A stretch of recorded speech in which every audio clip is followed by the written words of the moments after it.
केसी वेणुगोपाल जी, हरीश चौधरी जी, जीतू पटवारी जी, उमंग सिंघार जी, मध्य प्रदेश के सीनियर नेता, district block president, party के हमारे कार्यकर्ता, आप सबका यहां बहुत बहुत स्वागत, नमस्कार। आपका मूड कैसा है? ठीक है? तो आज मैं आपको दो तीन चीजें कहना चाहता हूं। सबसे पहले, विचारधारा की लड़ाई चल रही है। एक तरफ कांग्रेस पार्टी है, हमारा कॉन्स्टिट्यूशन है, और दूसरी तरफ बीजेपी और आरएसएस जो इसको मानती नहीं है और इसको खत्म करना चाहती है। हिंदुस्तान की सारी संस्थाओं को, इंस्टीट्यूशंस को उन्होंने पकड़ लिया है। हर संस्था में उन्होंने अपने लोग डाले हैं और देश को आस्ते आस्ते देश का वो गला घोट रहे हैं। तो पहली लड़ाई संविधान की है। एक तरफ हम कांग्रेस पार्टी, हमारी विचारधारा, और दूसरी तरफ आरएसएस जो संविधान के खिलाफ खड़े हैं। दूसरी लड़ाई सामाजिक न्याय की। जीतू ने कहा, जाति जनगणना के बारे में बोला। पार्लियामेंट हाउस में, लोकसभा में मैंने देश से वायदा किया था कि कुछ भी हो जाए, जाति जनगणना लोकसभा और राज्यसभा में पास होगा।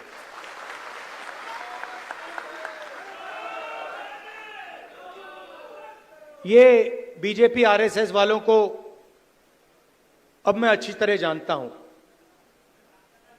इन पर थोड़ा सा दबाव डालो, थोड़ा सा धक्का मारो, डर के भाग जाते हैं ये लोग। जैसे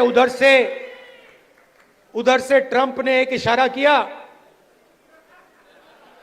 फोन उठाया, कहा मोदी जी क्या कर रहे हो?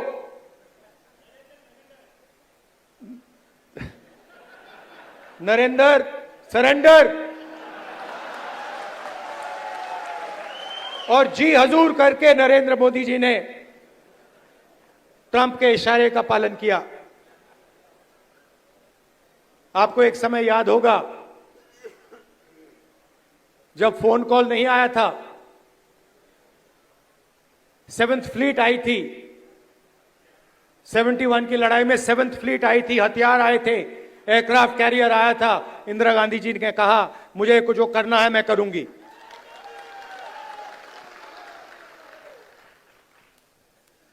ये फर्क है,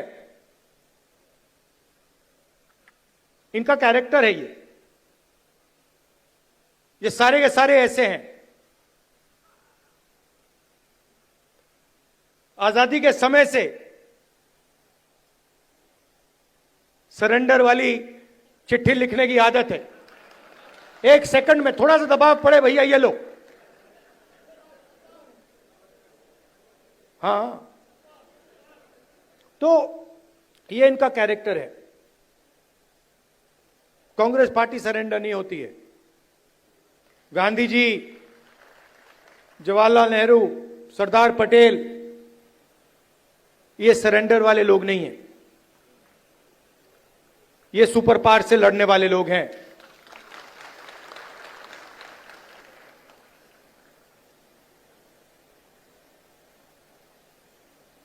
तो जाति जनगणना की बात मैंने कहा, देखिए आपको जो करना है करो।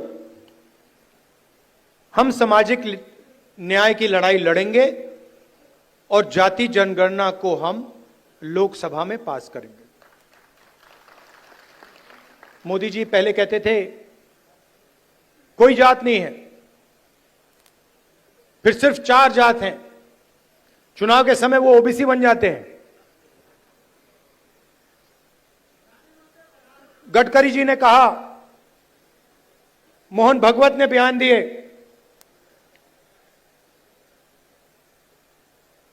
थोड़ा सा दबाव पड़ा, एकदम सरेंडर हो गए। मगर मैं इनको जानता हूं,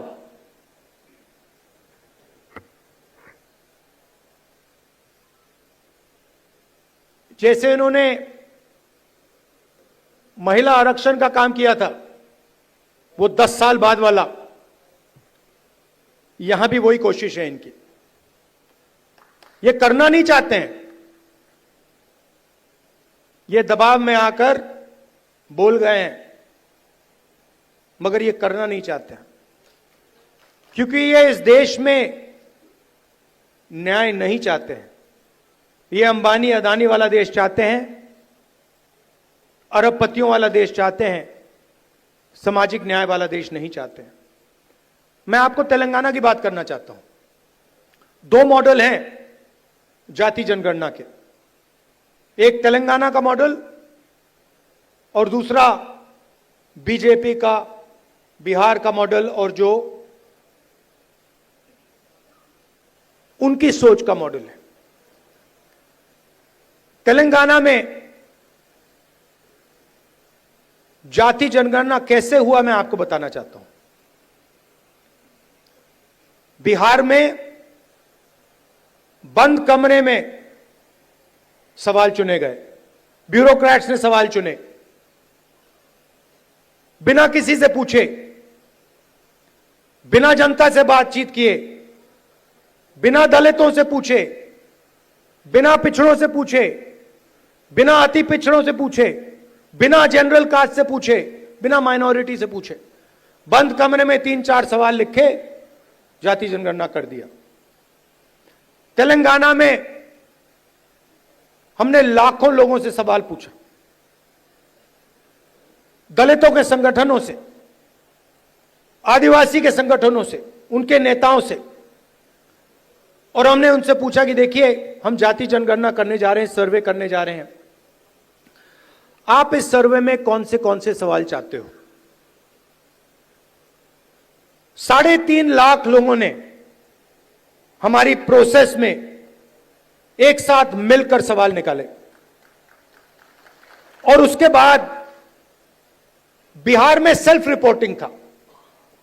अगर आप बोलना चाहते हो तो बोलो, नहीं बोलना चाहते हो तो नहीं बोलो। तेलंगाना में हर व्यक्ति, हर परिवार के घर में सरकार के ऑफिसर्स गए और उन्होंने उनसे सवाल पूछे। नतीजा मैं आपको बताना चाहता हूं। जाति जनगणना में क्या पता लगा? तेलंगाना का जो कॉर्पोरेट स्ट्रक्चर है, प्राइवेट सेक्टर है, आप हैरान हो जाओगे। तेलंगाना का जो प्राइवेट स्ट्रक्चर है, प्राइवेट सेक्टर है, सीईओज, सीनियर मैनेजमेंट, कंपनी के मालिक, इन सब की लिस्ट में आपको एक दलित, एक आदिवासी, एक पिछड़ा वर्ग का व्यक्ति नहीं मिलेगा। यह सच्चाई है। तेलंगाना में जो भी कॉन्ट्रैक्ट सरकार देती है, सारे के सारे कॉन्ट्रैक्ट्स 5% लोगों को मिलते हैं। उसमें ना कोई दलित है, ना कोई आदिवासी है, ना कोई पिछड़े वर्ग का व्यक्ति है। यह सच्चाई है। हम कहते हैं हम सुपर पावर बनना चाहते हैं। दलितों की आबादी 15%, पिछड़ों की आबादी कम से कम 55%, आदिवासियों की आबादी 9%, माइनॉरिटीज 15%, सब जोड़ लो 90% बनता है। इनकी भागीदारी नहीं है। और वही चुने हुए अमीर लोगों को सारा का सारा दिया जाता है। उसी लिस्ट में कॉर्पोरेट सेक्टर की लिस्ट निकालो, बड़े बड़े ब्यूरोक्रेट्स की लिस्ट निकालो, उसमें आपको गरीब जनरल कास्ट का भी कोई नहीं मिलेगा। यह सच्चाई है। मजदूरों की लिस्ट निकालो, उबर ड्राइवर्स की लिस्ट निकालो, जो खाना डिलीवर करते हैं उनकी लिस्ट निकालो, और उसमें आपको पिछड़ा वर्ग, दलित, आदिवासी सब मिलेंगे। दो हिंदुस्तान बन रहे हैं, एक 90% का और दूसरा चुने हुए लोगों का 5-7% का। बड़ी बड़ी बातें होती हैं सुपर पावर बनेंगे, ऐसे कोई सुपर पावर नहीं बनता है। जब तक हम हर हिंदुस्तानी की शक्ति का नहीं प्रयोग करेंगे तो ये देश सुपर पावर छोड़ो आगे नहीं जा सकता है। यह सच्चाई है। जो भी सपने देखने देख लो, कभी नहीं हो सकता। हिंदुस्तान जब ही आगे बढ़ता है जब इस देश की पूरी शक्ति का प्रयोग होता है, जब सब लोगों को लगता है कि हमारी भी भागीदारी है, हमारा भी भविष्य है, हम भी आगे जा सकते हैं। आप मीडिया देखो, पूरी लिस्ट निकाली मैंने, मालिकों की लिस्ट, रिपोर्टर्स की लिस्ट, एंकर्स की लिस्ट। मुझे दलित एंकर का नाम बता दो, मुझे पिछड़े वर्ग के एंकर का नाम बता दो, मुझे आदिवासी एंकर का नाम बता दो, नेशनल मीडिया में बता दो कौन है, मुझे बता दो। जुडिशियल सिस्टम में जाओ, वहां आपको 90% नहीं मिलेंगे। मीडिया में आपको अंबानी जी की शादी दिख जाएगी, डांस गाना दिखेगा, मगर किसान भूखा मर जाए, मजदूर मर जाए, कभी नहीं दिखाई देगा। और पूरा का पूरा धन 2-3 लोगों के हाथ में जा रहा है। डिफेंस की इंडस्ट्री देखो, वहां आपको अदानी दिखेगा। छत्तीसगढ़ में माइनिंग देखो, वहां आपको अदानी मिलेगा।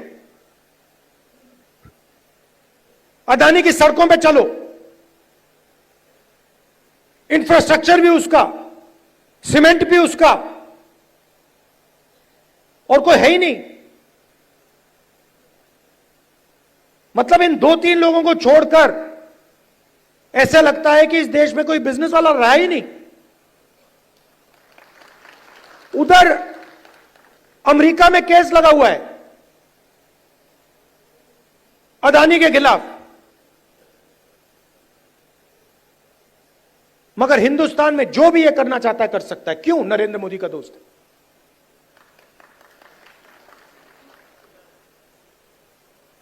तो हो क्या रहा है? 90% को परे कर दिया, गरीब जनरल कास्ट को परे कर दिया, और सारे के सारे बिजनेस यही 5-6 लोगों को दे रखे हैं। नाम आप जानते हो।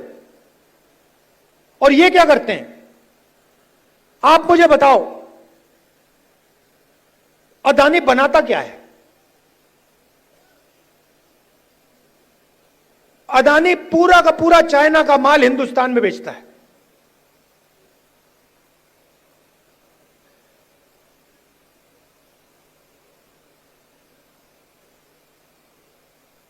तो अदानी पैसे बनाता है, अंबानी पैसे बनाता है, और चाइना अपना माल हिंदुस्तान में बेचता है। यह फोन जो है, यह अदानी अंबानी जैसे लोग बेचते हैं हिंदुस्तान में, मगर इस फोन से चाइना के युवा को रोजगार मिलता है, हिंदुस्तान के युवा को रोजगार नहीं मिलता है। वो सब कुछ बनाते हैं, शर्ट, पैंट,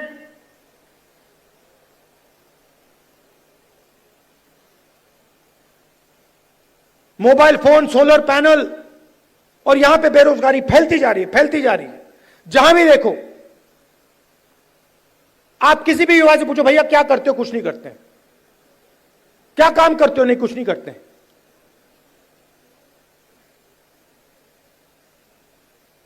यह हिंदुस्तान की सच्चाई है और इससे छुपा नहीं जा सकता, चाहे मीडिया कुछ भी कहे।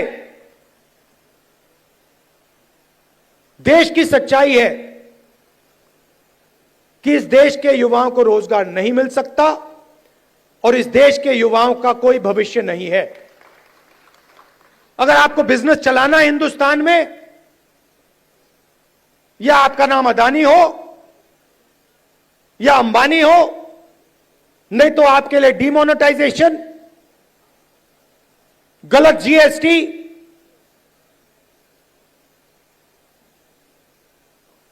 या फिर आप उनके लिए जाके काम करो। जाति जनगणना पूरे देश को दिखा देगा इस देश में किस प्रकार से अन्याय हो रहा है, किसको फायदा मिल रहा है, किसको नहीं मिल रहा है। किसी को चोट लगती है, आपका कभी फ्रैक्चर हुआ है? फ्रैक्चर हुआ है, डॉक्टर ने आपको सबसे पहले क्या बोला? सबसे पहले बोला देखो भैया दिखा दो, एक्सरे करा दो। आपने उनसे कहा नहीं मैं नहीं कराऊंगा एक्सरे। अगर आप कहते मैं नहीं कराऊंगा तो डॉक्टर आपको क्या कहता? फोर्स करता। और अगर तब भी नहीं करते तो फिर लंगड़ाते हुए चलते रहते और डॉक्टर कहता यार ये तो मतलब पागल है ना। तो मैं यही कह रहा हूं, पूरा देश जानता है कि दलितों को, पिछड़ों को, गरीब जनरल कास्ट को जबरदस्त चोट लग रही है। मैं सिर्फ कह रहा हूं देखो भैया एक्सरे करा लो, देख लेते हैं कि है क्या। शायद पता लगे कि कोई प्रॉब्लम ही नहीं है। शायद जाति जनगणना के बाद पता लगे कि कोई प्रॉब्लम ही नहीं है, सब कुछ ठीक है। कॉर्पोरेट सेक्टर में हर वर्ग के लोग हैं, जुडिशरी में हर वर्ग के लोग हैं, कोई प्रॉब्लम नहीं है, ठीक है। मगर अगर एक्सरे से पता लगा कि टांग टूटी हुई है तो कुछ ना कुछ तो करना पड़ेगा ना। तो इसीलिए बीजेपी नहीं चाहती है, क्योंकि अगर जाति जनगणना हो गया तो ये इनका जो अदानी अंबानी वाला मॉडल है ये वहीं खत्म हो जाएगा। क्योंकि देश को पता लग जाएगा कि 90% को कोई फायदा नहीं हो रहा है, ये 5-10% को सारा का सारा हिंदुस्तान का धन जा रहा है और जनता अपने आप खड़े होकर उसको रोक देगी।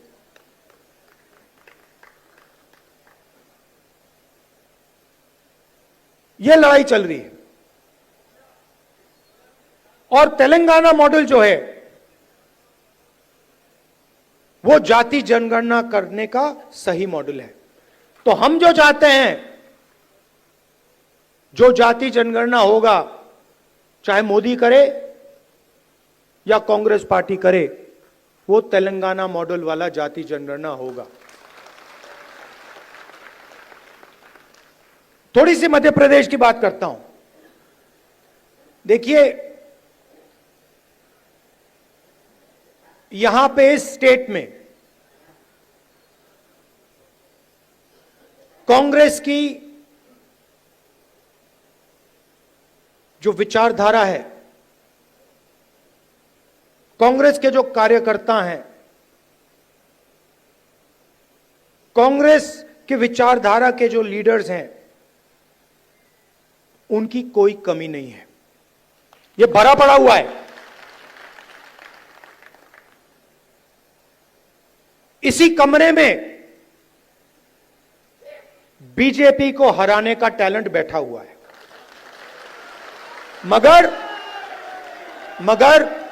मगर आपके हाथ बंधे हुए हैं।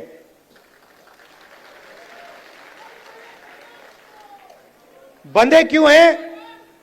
क्योंकि आपकी आवाज कांग्रेस पार्टी के संगठन में ठीक से नहीं सुनाई देती है।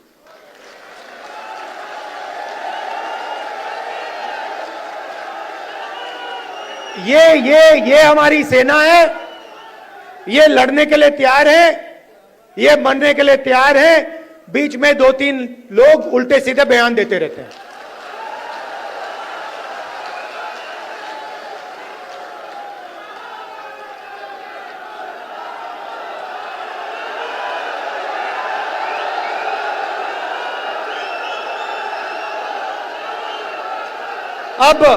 अब कोई ऐसे लोग हैं जो फ्रस्ट्रेशन में दे देते हैं, कोई ऐसे लोग हैं जो थोड़ा बीजेपी का भी काम कर लेते हैं, और हमें कहीं ना कहीं से तो शुरुआत करनी होगी। तो वर्किंग कमेटी ने निर्णय लिया है कि शुरुआत डिस्ट्रिक्ट और डिस्ट्रिक्ट प्रेसिडेंट के पोस्ट से होगी, और वहां से, उस शुरुआत से हम पार्टी को मध्य प्रदेश में, गुजरात में, बाकी प्रदेशों में खड़ा करेंगे। अब यहां पे डिस्ट्रिक्ट प्रेसिडेंट आए हैं, और आप में से ऐसे लोग होंगे जो पूरी शक्ति के साथ, दिल के साथ कांग्रेस पार्टी के लिए काम करते हैं, और ऐसे भी लोग होंगे जो थोड़ा थक गए हैं या जिनका मूड ठीक नहीं है, जो ज्यादा टेंशन लिए हैं। अब रेस के घोड़े और बारात के घोड़े को अलग तो करना ही पड़ेगा, और पहले मैं कहता था 2 टाइप के हैं। एक रेस का घोड़ा है, कांग्रेस पार्टी कभी कभी रेस के घोड़े को बारात में भेज देती है, ये कमलनाथ ने कहा है, और कभी कभी बारात के घोड़े को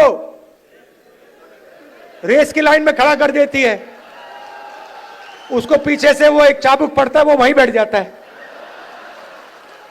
मगर एक तीसरी कैटेगरी है, एक हुआ बारात का, दूसरा हुआ रेस का, एक तीसरा भी होता है। कौन सा होता है? लंगड़ा घोड़ा। तो ये छांटना है हमें, लंगड़ा कौन सा है, रेस का कौन सा है, बारात का कौन सा है। बारात वाले को बारात में भेजना है, रेस वाले को रेस में डालना है, और लंगड़े वाले को रिटायर करना है कि भैया ये लो, थोड़ी सी घास चरो, घास खाओ, घास चढ़ो, पानी पियो, रिलैक्स करो, बाकी लोगों को तंग मत करो, बाकी घोड़ों को डिस्टर्ब मत करो, नहीं तो फिर कार्रवाई करनी पड़ेगी। जो लंगड़ा घोड़ा होता है, अगर वो डिस्टर्ब करता है तो उसके साथ क्या होता है जानते हो? वो मैं नहीं कहूंगा। तो ये बदलाव लाना है। गुजरात में हमने नए डिस्ट्रिक्ट प्रेसिडेंट्स चुने, दिल्ली से ऑब्जर्वर आए, एआईसीसी से ऑब्जर्वर आए, गुजरात के नेताओं के साथ वो हर डिस्ट्रिक्ट में गए और उन्होंने कार्यकर्ताओं से बात की, लोगों से बात की, नेताओं से बात की, जिनको कांग्रेस पार्टी में सीनियर लीडर कहा जाता है उनसे भी बात की, और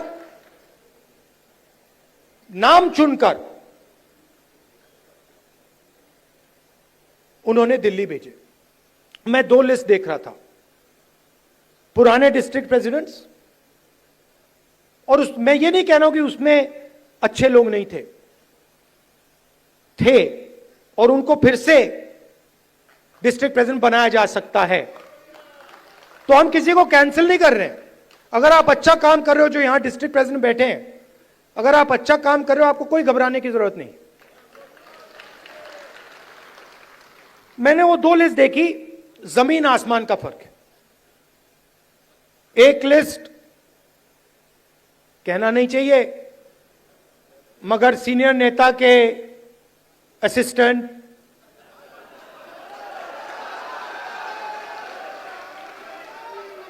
और दूसरी लिस्ट में पोटेंशियल फ्यूचर गुजरात की लीडरशिप। वही हम मध्य प्रदेश में करना चाहते हैं। और अगर हम ये नया बदलाव ला रहे हैं तो ये सिर्फ डिस्ट्रिक्ट लेवल पे नहीं रुक सकता है। ये एक कदम है। इसके बाद हम ब्लॉक और जो गांव तक का लेवल है, लोकल बॉडी का लेवल है, वहां भी जाएंगे। मगर मैं जो डिस्ट्रिक्ट प्रेसिडेंट बनेंगे, और सचमुच में इसी कमरे से बनेंगे, मैं आपको एक बात कहना चाहता हूं और आप अच्छी तरह सुनिए। जो लोग मध्य प्रदेश में कांग्रेस पार्टी के डिस्ट्रिक्ट प्रेसिडेंट्स बनेंगे, वो ही इस पार्टी को मध्य प्रदेश में भविष्य में चलाएंगे। कैसे? जो नया डिस्ट्रिक्ट प्रेसिडेंट बनेगा वो पुराना डिस्ट्रिक्ट प्रेसिडेंट जैसा नहीं होगा। फर्क क्या होगा मैं आपको सिंपल तरीके से बता दूंगा। नए डिस्ट्रिक्ट प्रेसिडेंट को हम ऑब्जेक्टिव तरीके से नापेंगे। वोट बढ़ रहे हैं, हां या ना? लोकल बॉडी के चुनाव में, एमएलए के चुनाव में, एमपी के चुनाव में वोट बढ़े या घटे, हां या ना? दूसरा, डिस्ट्रिक्ट में जब कांग्रेस पार्टी की विचारधारा पर आक्रमण होता है, किसी दलित को, आदिवासी को, पिछड़े वर्ग को, गरीब जनरल कास्ट को, महिला को मारा जाता है, पीटा जाता है, दबाया जाता है, माइनॉरिटी को मारा जाता है, पीटा जाता है, दबाया जाता है, कांग्रेस पार्टी क्या वहां खड़ी मिली या नहीं मिली? और तीसरा, न्यू जनरेशन लीडरशिप, चाहे वो पार्टी के अंदर हो या पार्टी के बाहर, क्या उन लोगों को डिस्ट्रिक्ट में बढ़ावा दिया जा रहा है? क्या डिस्ट्रिक्ट प्रेसिडेंट और वर्कर के बीच में अच्छा संबंध है? क्या डिस्ट्रिक्ट प्रेसिडेंट सबको एक साथ लेकर आगे चल रहा है या अपनी ही राजनीति कर रहा है? ये उसकी जिम्मेदारियां हैं। मगर जिम्मेदारी बिना पावर नहीं दी जा सकती है। मैंने आपको जिम्मेदारी दे दी, मैंने आपको माइक दे दिया, और ये जो कांग्रेस पार्टी में हम करते रहते हैं, इसका कोई मतलब नहीं।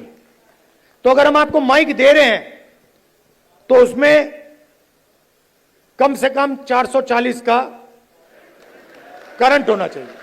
और 440 का करंट हम कैसे देंगे? जो हमारा डिस्ट्रिक्ट प्रेसिडेंट होगा उसकी आवाज लोकल बॉडी के कैंडिडेट्स को चुनने में, एमएलए के कैंडिडेट्स को चुनने में और लोकसभा के कैंडिडेट्स को चुनने में सुनाई देगी। अगर कोई सोचता है कि वो डिस्ट्रिक्ट प्रेसिडेंट को अलग कर दे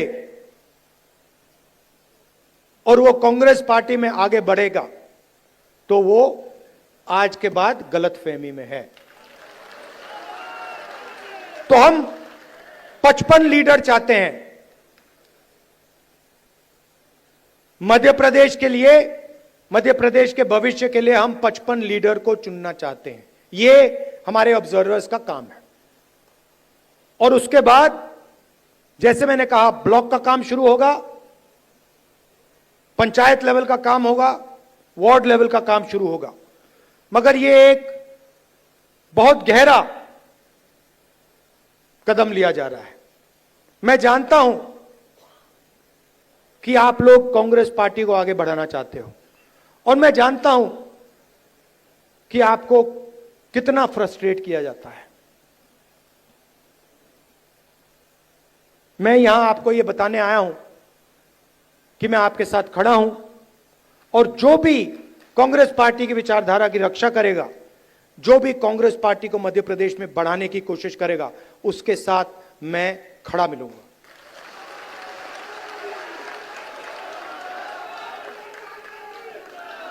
मध्य प्रदेश में कांग्रेस पार्टी की कोई कमी नहीं है।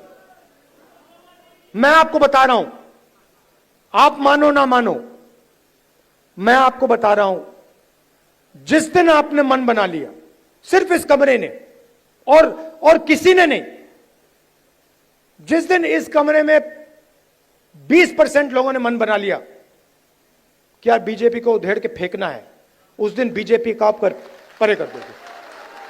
मेरी जितनी भी जरूरत होगी, जहां भी आप मुझे ले जाना चाहते हो, आप मुझे बुलाओ, मैं हाजिर हो जाऊंगा। आप सबका दिल से बहुत बहुत धन्यवाद। नमस्कार, जय हिंद। अच्छा, आखिरी बात भूल गया मैं, सबसे जरूरी बात, कांग्रेस पार्टी में डिस्ट्रिक्ट प्रेसिडेंट के लिए कांग्रेस प्रेसिडेंट का मेरा, वेणुगोपाल जी का दरवाजा 100% खुला मिलेगा। धन्यवाद, जय हिंद। राहुल गांधी जी ने जो